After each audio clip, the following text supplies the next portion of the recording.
Et alors que le football italien est reconnu par ses résultats, son jeu, ses joueurs mythiques, eh bien ce championnat est toujours confronté à des problèmes de racisme récurrents. Si ce genre de phénomène est présent également ailleurs, l'Italie est aujourd'hui l'un des pays le plus touchés parmi les grands championnats européens. Quelle est l'ampleur du racisme dans les stades de football italiens? On en parle tout de suite avec vous, Philippe Diallo. Bonjour, vous êtes directeur général de l'Union des clubs professionnels de football. Merci de votre intervention si matinale dans Good Morning Tel Aviv. Philippe Diallo, comme les autorités israéliennes et italiennes, je présume que vous condamnez vous aussi ce type de comportement dans les stades. Oui, bonjour Valérie.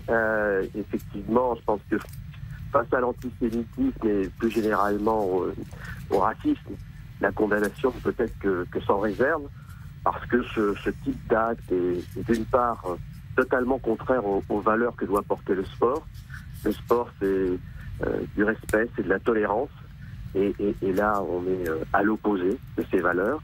Mais plus largement, je pense que ce sont aussi des actes qui doivent faire réagir au-delà du monde sportif en tant que citoyen, parce que ce type d'action doit interpeller les citoyens, car il y a des valeurs, là aussi, qui doivent être communes à l'ensemble de l'humanité, qui sont bafouées. En tous les cas, Philippe, mais après les pots de banane, après les cris de singe, c'est maintenant l'image d'Anne Frank qui est utilisée comme insulte. A-t-on dépassé des limites ? Alors, vraiment, on est face à un acte à la fois abject, et on se demande finalement entre la bêtise et la haine, qu'est-ce qui l'emporte, parce que utiliser l'image d'une enfant qui a passé des années cachée pour éviter la barbarie nazie, et qui finalement a terminé assassiné dans un camp de déportation, on ne voit même pas ce qui peut passer dans la tête d'un certain nombre de supporters pour utiliser ce type de symbole dans un stade de foot pour leur rivalité avec un autre club. Donc vraiment, c'est un mélange à la fois de bêtises et de haine qui déshonore définitivement ceux qui se prêtent à de telles actions. Et en plus, au milieu de cette tempête, et alors que le club risque de nouvelles sanctions sportives, le président de la Lazio, Claudio Lotito, est allé déposer, figurez-vous, une gerbe de fleurs devant la synagogue de Rome.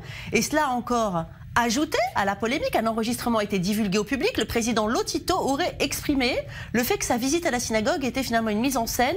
On écoute Philippe et on en parle. Il y aura le vice-rabbin ? Il n'y a que le rabbin ? Ils ne valent rien, ces deux-là. Tu vois où on en est ? Le rabbin et le vice-rabbin à New York. Allez, on va aller jouer la comédie. Tu te rends compte ? Alors Philippe, des mots racistes dans la bouche d'un président de club de foot, c'est encore pire, non ?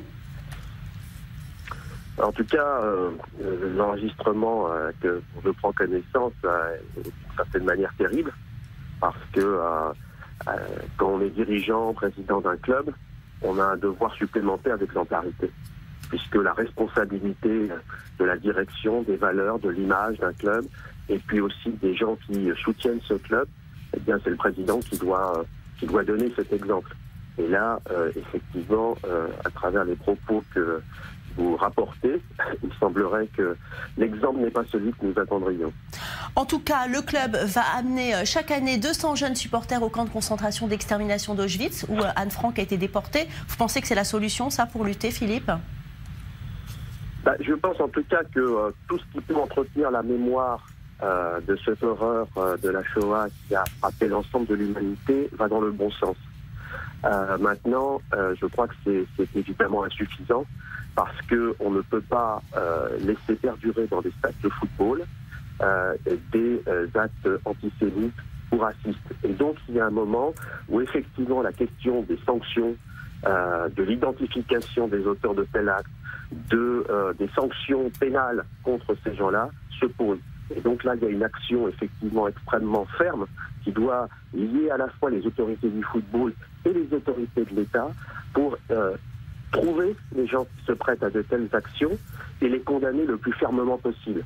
Donc, encore une fois, oui au travail de mémoire, mais il doit être complété par l'alliance entre, encore une fois, autorités du football et État pour lutter de manière la plus ferme possible contre ce type de personnes qui parfois instrumentalisent le football, parce qu'on sait aussi que dans ces groupes-là, vous avez un certain nombre de groupuscules idéologiques qui viennent utiliser le football. Oui, Philippe Diallo. Oui, je sais que vous étiez en Israël la semaine dernière et que vous avez rencontré et même dîné avec le président de l'État. Alors, avec Reuven Rivlin, vous avez parlé football?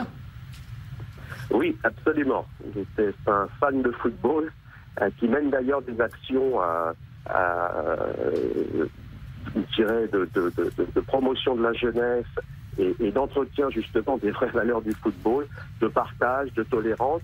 Et il est engagé sur ce terrain-là et il nous a fait part justement des actions qu'il soutient pour utiliser entre guillemets le football tel qu'on aimerait qu'il soit utilisé, c'est-à-dire pour rappeler le respect de l'autre, rappeler la tolérance, rappeler les idées de partage. Alors justement, Reuven Rivlin est un fan du club de Jérusalem, Beitar Jérusalem, un club qui n'est pas lui non plus exempt de dérapages racistes, notamment vis-à-vis des joueurs arabes dans les autres équipes. Vous avez évoqué cette question avec lui? Nous n'avons pas spécifiquement parlé de ça avec lui, mais effectivement, le Beitar s'est rendu tristement célèbre à plusieurs occasions pour des dérives racistes. C'est évidemment un problème. Il n'en a malheureusement pas le monopole. Il faut bien voir que ces questions d'antisémitisme ou de racisme sont des questions qui touchent la plupart des pays parce que le football est l'activité sportive la plus populaire et qu'elle est bien souvent le reflet de la société et que lorsqu'on voit dans les stades des actes antisémites ou racistes, eh bien, il faut être vigilant parce que souvent, ce sont les prémices de ce qui peut exister aussi dans la société. En tous les cas, Philippe, il n'y a pas que l'antisémitisme dans les stades, il y a aussi le racisme. En 96, avant le derby de Vérone, on s'en souvient, un mannequin noir avait été brandi corde au cou par deux personnes portant des masques du Ku Klux Klan, on s'en souvient. On trouvait des symboles d'extrême droite dans de nombreux stades italiens pendant toutes les années 80. Est-ce que vous pensez, Philippe, que l'Italie est plus que d'autres pays finalement concernés par le racisme dans le football? Je pense que tous les pays, à un moment ou un autre, ont été, sont ou pourront être touchés par ce type de phénomène. Ce qui est clair, c'est que l'Italie n'a pas réglé ce problème de violence au sens général et de racisme dans les stades. Régulièrement, on s'aperçoit que des joueurs de couleur noire sont pris à partie par le public. Plusieurs, d'ailleurs, ont été amenés à quitter des rencontres parce qu'ils en avaient assez de se faire insulter. On a vu aussi certaines complaisances. Je pense à des joueurs comme Di Canio qui faisait le salut fasciste justement à la Lazio de Rome à plusieurs occasions. Donc l'Italie n'a pas réglé cette problématique-là. Et d'ailleurs, l'Italie, qui est une grande terre de football, avec un palmarès extraordinaire pour ses équipes et son équipe nationale, voit depuis plusieurs années le nombre de ses spectateurs baisser.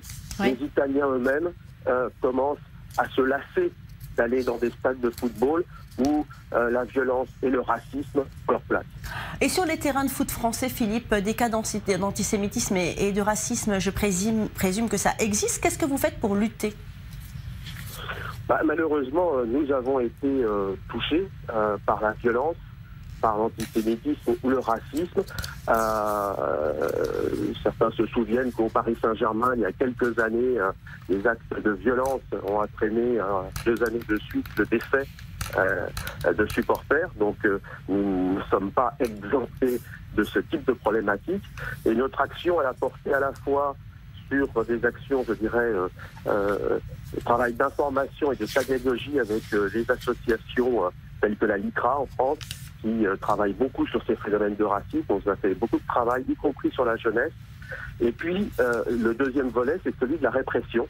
Parce que, encore une fois, ce type de phénomène ne peut pas s'éradiquer sans un aspect répressif. Répression au niveau des instances du football. Je crois que nous avons été le premier pays à enlever des points au championnat à une équipe dont certains supporters étaient livrés à des insultes racistes. Et puis, le troisième volet, c'est l'État, encore une fois, parce que c'est lui qui dispose des moyens d'investigation et de sanctions.